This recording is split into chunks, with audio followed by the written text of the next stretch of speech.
নমস্কার, আমার নাম হৃদয় সিংহ।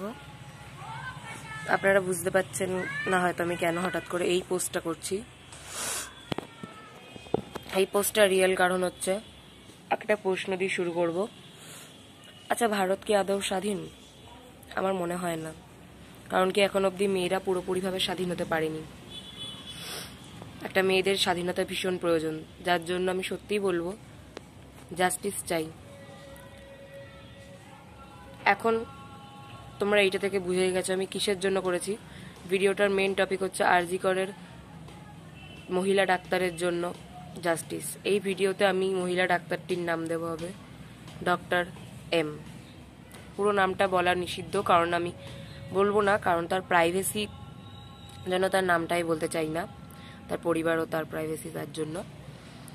কিন্তু যখন সেই গুন্ডাগুলো যারা যারা মেরেছে, তাদের যখন মুখগুলো হবে বোঝা যাবে, তখন আমি সবার সামনে ওটাকে ঢাকঢোল পিটিয়ে দেখাবো। কারণ কি, আমার মনে হয় তাদের একটা অবশ্যই শাস্তির প্রয়োজন। যেভাবে একটা মেয়েকে ওরা কষ্টকরভাবে মৃত্যু দিয়েছে, আমার মনে হয় তাদেরকে একটা বাজেভাবে মৃত্যু দেওয়া ভীষণ প্রয়োজন। সাধারণ একটা ফাঁসি দিলে তো জাস্ট 1 সেকেন্ড একটা কষ্ট পেয়ে ডাইরেক্ট ওপরে চলে যাবে, কিন্তু ডক্টর এমকে ওরা যেভাবে মেরেছে, যেভাবে ওরা ঘন্টাখানেক ওকে টর্চার করেছে, আমার মনে হয় ওটা করা সামান্য নয়। তাই জন্য আমার মনে হয় ওদেরকে অবশ্যই একটা মৃত্যুদণ্ড বা বড় একটা কষ্টকর মৃত্যু দেওয়া ভীষণ প্রয়োজন।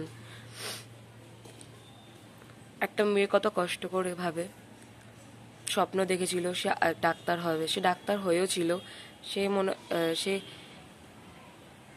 সফলতা অর্জন করছিল। তার 36 ঘন্টা ডিউটির পর যখন তাকে সেমিনার রুম হলে আটকানো হয়, যে তখন কিছু এখন অবধি ভালো করে সবাইকে খুঁজে পাওয়া যায়নি, কিন্তু যতদূর সম্ভবত এটা গ্যাং মার্ডার।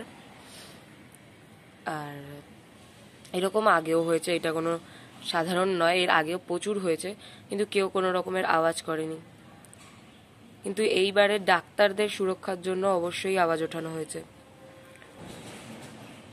আমি একটা আন্ডার এজ বা টিনেজার হয়েও আমি প্রোটেস্ট চাইছি, কারণ কি ডাক্তাররাও সেফ নয়।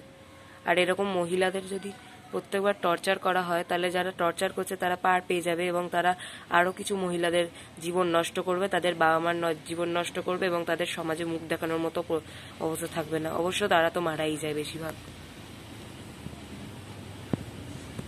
সত্যি বলতে গেলে একটা জাস্টিস ভীষণ প্রয়োজন, নইলে যারা করেছে তারা আরও হাজার খানেক এরকম খুন করবে। এর আগেও অনেক কেস হয়েছে, ডেইলি প্রায় 2000 থেকে 3-4 হাজার বা 10,000-এরও বেশি এমন দিন গেছে যেদিন এরকম কেস হচ্ছে। এখন ভারত এটা সাধারণ। ইউএই মানে ইউনাইটেড আরব এমিরেটসে এখন এটাতে যারা মারা যায়, যারা মারে এইভাবে, তাদেরকে সরাসরি ফাঁসি দেওয়া হয়। আমাদের ভারতে কেন এরকম নিয়ম নেই? একটা ভারতে নিয়ম ভীষণ দরকার, এলে নানার বাবা বা মেয়ে এইভাবে কষ্টকরভাবে মৃত্যু পাবে। তারপর যত সম্ভবত ডক্টর এমকে ওরা যেভাবে মেরেছে, তার ডক্টর এমের গলার হাড়টা ক্রাস্ট হয়ে যায়, চোখ থেকে এমন গলা টিপেছে যে চোখ থেকে রক্ত বেরিয়ে আসে। তার মানে অবশ্যই এটা সাধারণ কোনো রকমের নয়।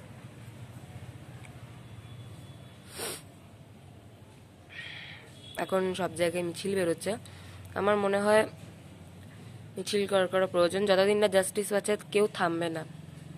আমিও চেষ্টা করছি আমার মতো মিছিলে বেরোনোর।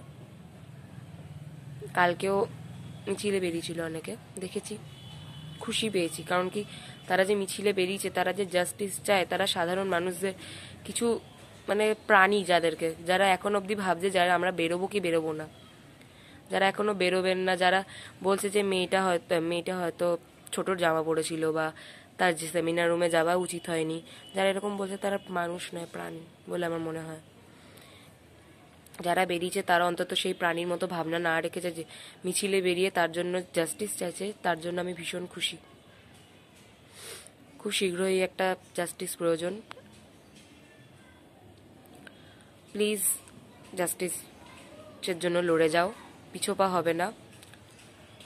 এখন হয়তো খুব তাড়াতাড়ি হয়তো আমরা জাস্টিস পাবো না, কিন্তু একদিন না একদিন পাওয়া যাবে। যেমন নির্ভয়া কেসে পাওয়া গেছিল 7 বছর 4 মাস 10 দিন সামথিং, আমার ঠিক মনে নেই, এরকমই বোধ হয়।